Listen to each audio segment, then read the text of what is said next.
En el capítulo 3 del primer libro de Nefi, estudiamos en la lección de la semana pasada que el Señor dio una revelación a Ley mientras dormía en el lugar del desierto en el que estaba acampado con su familia después de abandonar Jerusalén. En esta revelación el Señor mandó a Ley en un sueño que enviara a sus hijos de vuelta a Jerusalén, que fueran a la casa de un hombre llamado Labán y que hicieran todo lo posible para que Labán les diera unas planchas de bronce que él tenía. En estas planchas estaba registrada la historia de los judíos y la genealogía de la familia de Ley. Y el Señor quería que Ley y su familia llevaran esta valiosa información con ellos en su viaje por el desierto a la tierra prometida. Labán era miembro de la aristocracia judía y en su casa se guardaban copias de los viejos registros de los judíos. Y como Ley y Labán eran parientes, Ley estaba ejerciendo su posible derecho al llevar consigo esa copia de las planchas en las que estaba registrada la genealogía de su familia. Pero Labán no solo se negó a entregar a los hijos de Ley las planchas, sino que les robó el oro y la plata que Nefi y sus hermanos le ofrecieron para comprar esos registros y mandó a sus siervos que los mataran. Pero Nefi no se amedrentó y por el mandato del Señor mató él al inicuo Labán. Y después, con la ayuda de Zoram, el siervo de Labán, Nefi obtuvo las planchas y volvió con ellas y con sus hermanos hasta donde estaba su padre acampado en el desierto con los demás miembros de su familia. El capítulo 5 del primer libro de Nefi, el último de la lección anterior, terminó con el gozo de Ley cuando su hijo le entregó las planchas de bronce. Nefi escribió lo siguiente sobre estas planchas. Fue en la sabiduría del Señor que las lleváramos con nosotros en nuestro viaje por el desierto a la tierra prometida. Las planchas de bronce tenían el Pentateuco o la Torá, que son los 5 primeros libros del Antiguo Testamento: Génesis, Éxodo, Levítico, Números y Deuteronomio. Tenían también un registro de las palabras de los profetas desde el principio, es decir, que en las planchas de bronce estaba el Antiguo Testamento. Es decir, que en las planchas de bronce estaba registrado el Antiguo Testamento con la historia de los judíos hasta el reinado de Sedecías, último rey de Judá que reinó desde el año 597 al 587 a.C. Pero las planchas de bronce eran un registro más completo de esa parte del Antiguo Testamento que el que tenemos en la Biblia de nuestra época. Las planchas de bronce ayudarían a los descendientes de Ley a preservar en el Nuevo Mundo su civilización, es decir, sus creencias religiosas, su genealogía o historia familiar, su cultura, su lengua, sus conocimientos y el progreso sociocultural y político del mundo que dejaban atrás, el viejo mundo. La importancia de llevar este registro sagrado de escrituras en su viaje lo comprobamos con el ejemplo de los mulequitas, que salieron de Jerusalén unos 11 años después de Ley y su familia. Y como los mulequitas no llevaron registros semejantes a los de las planchas de bronce, pronto apostataron de sus creencias, perdiendo la civilización que llevaban consigo. Nos damos cuenta, pues, de lo necesario que fueron los sacrificios hechos por Nefi con sus hermanos para obtener las planchas de bronce, como vimos en la lección anterior. Y las planchas de bronce existían gracias a quienes se ocuparon de escribir o hacer que se escribieran los acontecimientos que contenían, como por ejemplo Moisés, que escribió los primeros 5 libros de la Biblia registrados en las planchas. Como ya vimos, el libro de Mormón empieza con las palabras de Nefi diciendo que él se ocupó de escribir la historia de los hechos de su vida. Y Nefi dice que su padre Ley también registró sus visiones y sueños y muchas de sus profecías. Y Nefi hizo sobre planchas que él mismo preparó un resumen de los escritos de su padre. Por tanto, si tenemos la Biblia y el libro de Mormón es porque personas como Moisés, Ley, Nefi y otros se aseguraron de que se registraran sus experiencias y revelaciones por escrito, dedicando el tiempo y el esfuerzo necesarios para ello. Esta lección sobre el libro de Mormón empieza con el capítulo 6 del primer libro de Nefi, en el que Nefi nos dice que llevaba dos tipos de planchas o registros. Las planchas mayores con el relato histórico de los hechos de su vida y las planchas menores con el relato religioso. Sobre su registro de carácter religioso, Nefi dijo que el espacio de las planchas menores lo quería para escribir sobre las cosas de Dios y añadió lo siguiente: de manera que no escribo las cosas que agradan al mundo, sino las que agradan a Dios y a los que no son del mundo. Porque la intención de Nefi con estos escritos era, como dijo él, persuadir a todos a que se acerquen al Dios de Abraham, al Dios de Isaac y al Dios de Jacob para que se salven. Y Nefi pidió a sus descendientes algo que nosotros deberíamos tener en cuenta al escribir nuestros diarios, diciendo: por tanto, daré el mandamiento a mis descendientes de que no registren en estas planchas cosas que no sean de valor para los hijos de los hombres. Hablando de llevar un registro de nuestras vidas, yo conocí la Iglesia de Jesucristo a los 19 años de edad y yo hasta ese momento había llevado un registro de mis experiencias como miembro de la Iglesia Católica. Y cuando me bautizaron en la Iglesia de Jesucristo de los Santos de los Últimos Días, seguí escribiendo mi diario, empezando por mi encuentro con los misioneros, sus enseñanzas y mi conversión y bautismo.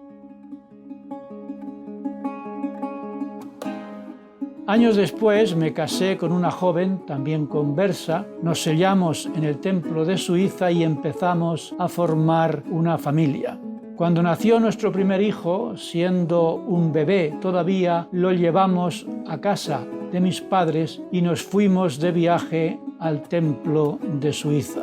Como mi esposa y yo éramos los únicos miembros de la iglesia de nuestras respectivas familias, me di cuenta de que si tuviéramos un accidente y no pudiéramos volver vivos a España, nuestro primogénito Samuel crecería sin saber nada de la iglesia de sus padres y se habrían perdido para nuestros descendientes nuestras creencias religiosas.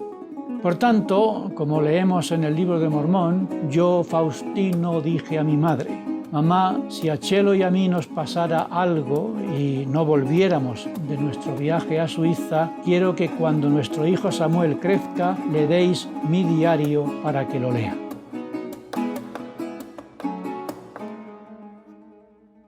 En ese diario yo tenía el registro de mi testimonio y conversión al Evangelio restaurado de Jesucristo y mi bautismo en la Iglesia. Ni que decir tiene que mi madre se asustó mucho con lo que se me ocurrió decirle, como haría cuando sus hijos fueron a por las planchas a Jerusalén. Pero nosotros viajamos tranquilos, sabiendo que, pasara lo que pasara, mi diario ayudaría a nuestros descendientes a que no les pasara como a los mulequitas.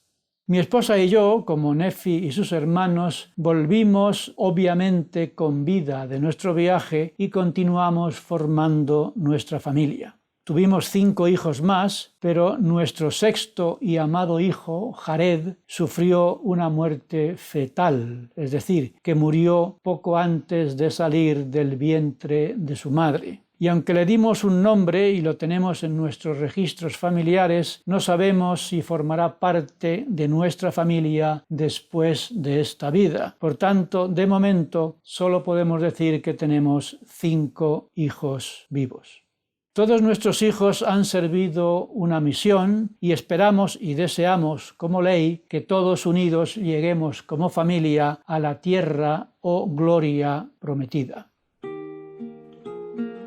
Cuando en la iglesia nos enseñaron sobre la obra del templo y de la historia familiar, mi esposa y yo empezamos a viajar por las tierras de nuestros antepasados para buscar sus nombres en los registros parroquiales de la Iglesia Católica y llevarlos al templo.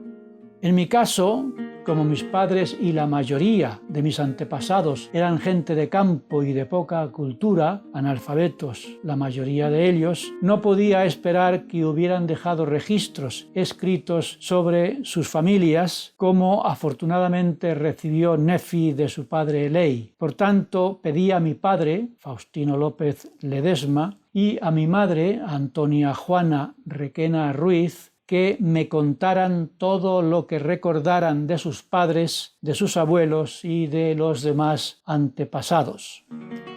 Y empecé a viajar al pueblo de Gijona, provincia de Alicante, pueblo natal de mi abuelo paterno, Faustino López Sevilla, y al pueblo de Mula, provincia de Murcia, tierra natal de mi abuela paterna, Lucía Ledesma Fernández. Y viajé también al pueblo de las Navas de San Juan, provincia de Jaén, pueblo natal de mis abuelos maternos, mi abuelo Antonio José Ildefonso Requena del Roj y mi abuela María Dolores Isidora Ruiz Martínez. Y después de hacer cientos de kilómetros a los diferentes pueblos para buscar los datos de mis antepasados y para ir completando mi árbol familiar, empecé a hacer la obra del templo por todos ellos. Al templo de Suiza llevé a los antepasados de mi abuelo materno, Antonio del Roj, con apellidos como Requena del Roj, con sus derivados Rox, Roxo y Rojo, Ayuso, Mena, Catena, Ximena o Jimena, Lara, Rubio, Coronado, de los Reyes y otros. Y también llevé a los antepasados de mi abuela materna, Dolores Ruiz, con apellidos como Ochoa, Parrilla, Blanco, Romero, Galdón, Cano, Castro, Zorrilla, de Torres y otros. Igualmente a los antepasados de mi abuelo paterno, Faustino López, con apellidos como Sevilla, Sirvent, Colomina, Candela, Coloma, Cremades, Arqués, Blasco, Garrigós y demás. Y también se hizo en el templo la obra vicaria por los antepasados de mi abuela paterna, Lucía Ledesma, con apellidos como Medina, Mateos, Moya, Pastor, Bayona, Ximénez o Jiménez, Shea o Gea, Aparicio, Buitrago, Úbeda, Romero, Muñoz y otros más. Y el registro de los nombres y datos personales de mis antepasados, sus fotografías y sus biografías, y la obra del templo hecha por ellos son para mí como planchas de oro que me conectan con todos ellos para siempre. Y me hace sentir como Nefi cuando viajó cientos de kilómetros para obtener las planchas de bronce en las que encontraron la genealogía de sus antepasados por línea paterna. Pero igual que yo tuve que viajar varias veces a los pueblos de mis antepasados para ir completando el árbol familiar de todos ellos, los viajes de Nefi y de sus hermanos a Jerusalén no terminaron cuando obtuvieron las planchas de bronce. Todavía les faltaba algo muy importante antes de embarcarse a la tierra prometida. Ya vimos que Ley se llenó de entusiasmo al encontrar en las planchas de bronce la genealogía de sus padres y supo que era descendiente de José por la línea de su hijo Manasés. Y con ese entusiasmo Ley empezó a profetizar lleno del Espíritu sobre sus descendientes. Pero si Ley quería tener descendientes, necesitaba ayudar a sus hijos varones a encontrar esposa. Por tanto, cuando terminó de profetizar sobre su posteridad, el Señor dijo a Ley que no deberían viajar solos él y su familia al desierto, porque sus hijos deberían casarse para tener en la tierra de promisión la posteridad necesaria de que profetizó Ley. Por tanto, con este propósito, el Señor mandó que Nefi y sus hermanos volvieran a Jerusalén y pidieron a Ismael y a su familia que los acompañaran al desierto. El libro de Mormón no explica por qué les mandó el Señor que escogieran precisamente a la familia de Ismael para que los acompañaran al desierto. Solo sabemos que Ismael tenía por lo menos 5 hijas solteras y en este sentido se podría cumplir el propósito del viaje. Y además, de esta manera se cumpliría también la bendición que Jacob, el padre de José, dio a sus nietos Efraín y Manasés cuando dijo que ellos y sus descendientes se multiplicarían sobre la tierra. Porque sabemos por el libro de Mormón que los descendientes de José, el hijo de Jacob, se han extendido por el continente americano. Y hemos aprendido que Ley era descendiente de José por su hijo Manasés. Y José Smith averiguó, al traducir los registros de Ley, que se hallaban en las 116 páginas perdidas, que Ismael era descendiente de José por su hijo Efraín. Por tanto, cuando los hijos de Ismael se casaron con las hijas de Ley y las hijas de Ismael se casaron con los hijos de Ley, se cumplió la bendición de Jacob sobre sus nietos de que los descendientes de Efraín y de Manasés, los hijos de José, se multiplicarían por la tierra. Y parece que a Lamán y a Lemuel les pareció bien en esta ocasión viajar a Jerusalén para buscar esposa.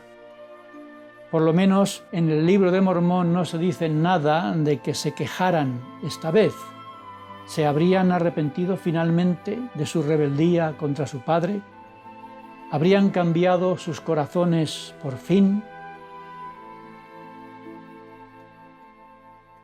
Lamán y Lemuel no se habían arrepentido, porque cuando Ismael y su familia aceptaron viajar con Nefi y sus hermanos al desierto para unirse a Ley y a su familia, en mitad del camino Lamán y Lemuel se rebelaron contra sus hermanos Sam y Nefi. Y no solo contra sus hermanos, sino contra Ismael, contra su esposa y contra 3 de sus hijas, diciendo que deseaban echarse para atrás y regresar a la tierra de Jerusalén. Y todas las amonestaciones de Nefi contra sus hermanos mayores solo sirvieron para que aumentaran en su rebeldía, se irritaran contra Nefi y lo ataran con la intención de matarlo y abandonarlo en el desierto para que lo devoraran los animales salvajes. Y solo la ayuda del Señor y las súplicas de una de las hijas y uno de los hijos de Ismael y de su madre lograron ablandar el corazón de Lamán y Lemuel, que pidieron en esta ocasión perdón a Nefi. Y de esa manera pudieron continuar su viaje hasta llegar al lugar en el que Ley y su familia estaban acampados.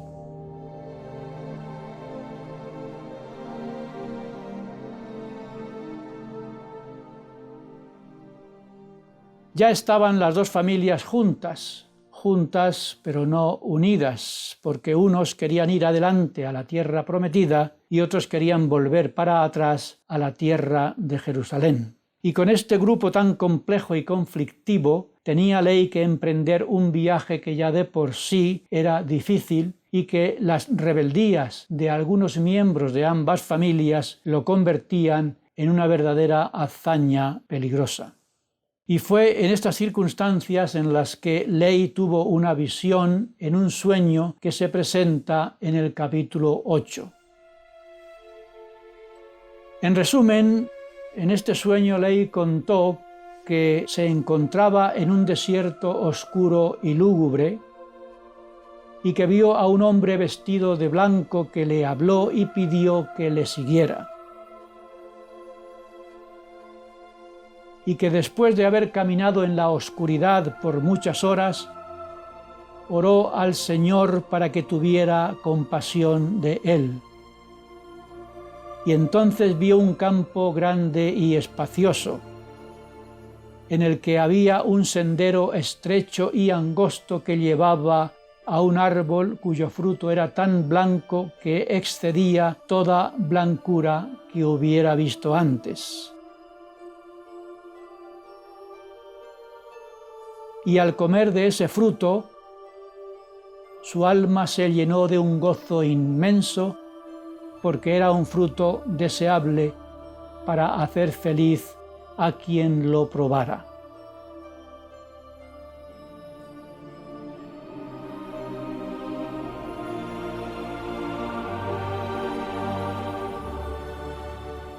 Y después de probar aquel fruto, Ley deseó que también su familia comiera de ese fruto, que era preferible a cualquier otro fruto. Y al mirar a su alrededor para ver si encontraba a su familia, vio un río que corría junto al árbol. Y al buscar de dónde manaba el río, vio junto al manantial a su esposa Saría y a sus hijos Sam y Nefi, que parecían perdidos sin saber por dónde ir. Y Ley les hizo señas para que se acercaran, y ellos fueron hasta donde estaba Ley, y también comieron del fruto del árbol.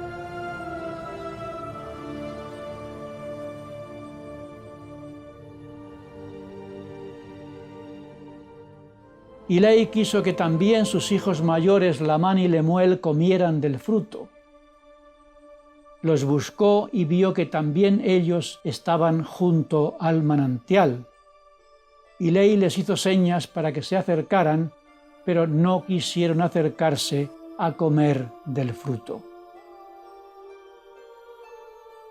Y Ley vio un sendero estrecho y angosto, y una barra de hierro a lo largo del sendero que iba por toda la orilla del río, desde el manantial hasta el árbol. Y vio también que más allá del manantial había un campo grande y espacioso en el que una gran multitud quería llegar hasta el sendero que llevaba al árbol. Y Ley vio que esta multitud caminaba hasta el sendero que llevaba al árbol, y que surgió un vapor de tinieblas que hizo que muchos se apartaran del camino y se perdieran.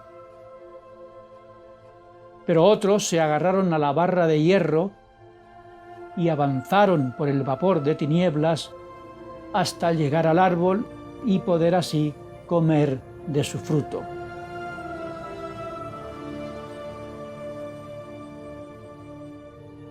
Y Ley vio al otro lado del río un edificio grande y espacioso a gran altura de la tierra. Y este edificio estaba lleno de gentes de toda edad, vestidos todos con ropas lujosas, que señalaban y se burlaban de todos los que llegaban al árbol y comían de su fruto.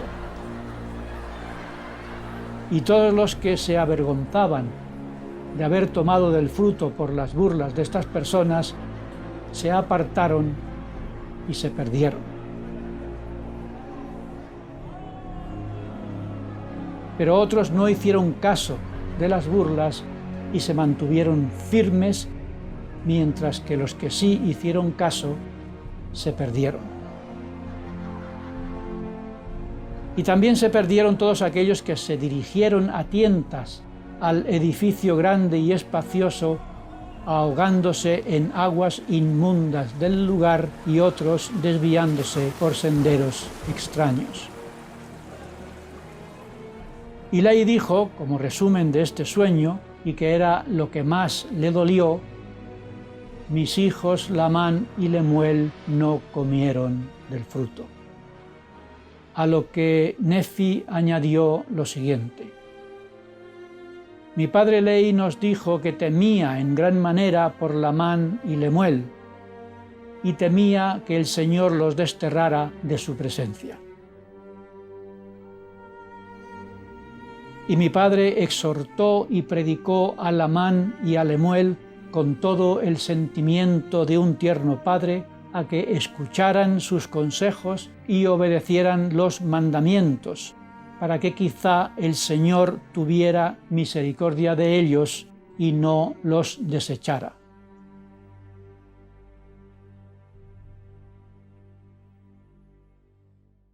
El mensaje de esta lección es claro. Debemos abandonar Babilonia, arrepentirnos de nuestros pecados, tomar el camino estrecho que nos lleva al árbol de la vida y agarrarnos firmemente a la barra de hierro, que es la palabra de Dios o el Evangelio de Jesucristo, que nos ayudará a perseverar hasta el fin sin hacer caso de las burlas y tentaciones del mundo. Y ese es o debe ser también el mensaje de todos los padres de la Iglesia a sus hijos, diciéndoles: venid, hijos míos, y comed del fruto del árbol de la vida, que es el único fruto que puede hacernos felices a todos y ayudarnos a vivir juntos para siempre en la presencia de nuestro Padre Celestial.